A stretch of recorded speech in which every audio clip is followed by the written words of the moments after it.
Hey everybody, welcome back to the Mustang Garage. Wanted to bring you a 2-year anniversary video. Back on the 18th of October was the official 2-year anniversary of when we picked up Babs. So a lot's gone on since then. Want to bring you up to speed on what's been going on with the car, what's going on in the shop. If you remember back in the middle part of the summer, had that camshaft failure. I've got that part out. Obviously it's been replaced, but we can break down that camshaft failure. Obviously, since then, I've got a lot of Cars and Coffee in and a couple car shows, a lot of really great runs. A couple weeks ago, Amanda and I went down to Cynthiana on a fall back road drive, so that was a little bit over 100 miles, and the car did great. So really just been out enjoying the car. Got a long list of winter maintenance items, nothing major, but just more projects to do that are a little bit more lengthy.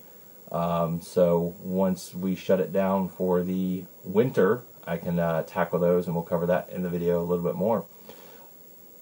I don't know if you heard, but at the intro of this video, the audio was a little bit different. It was a different sound bite than I've used in previous videos, and that was our very own Project Babs. So new exhaust, new dual exhaust, new mufflers all the way back. So replace that sound bit of our very own car starting off in a little bit of a rev. So you don't have to go back and watch it and listen to me again. I'll do it for you right now.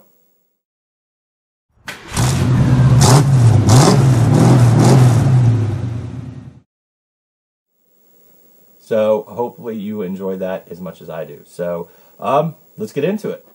So this was the camshaft that ended up failing in the car. So this basically rotates in the engine. These lobes move the lifters up and down, and that's what controls the opening and closing of the intake and exhaust valves.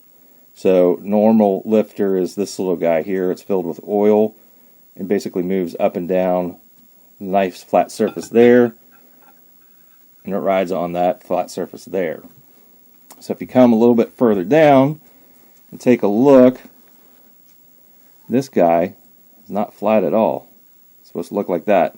That's what it looks like. So this was rubbing on it. It was either a flat spot or something, the improper break-in. Not 100% certain, but it kind of is what it is. It's replaced now, so no big deal. But yeah, so if you see, that's what it's supposed to look like.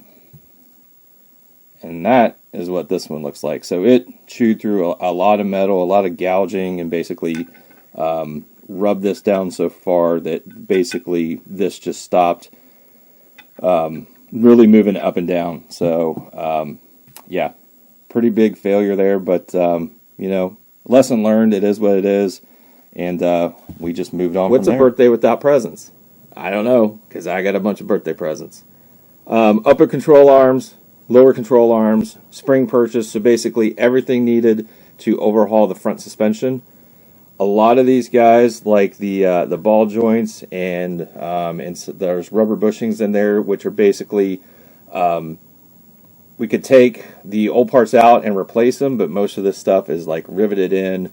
Would need like a big press to press out like the rubber pieces. So I wanted to try to keep things original, but basically it's easier and probably better quality just to buy all the components whole, which is what I did here. So hopefully that's going to address some of the higher speed front end wobble, just because the front components are worn out. So looking forward to getting these guys in and seeing how it improves the ride quality.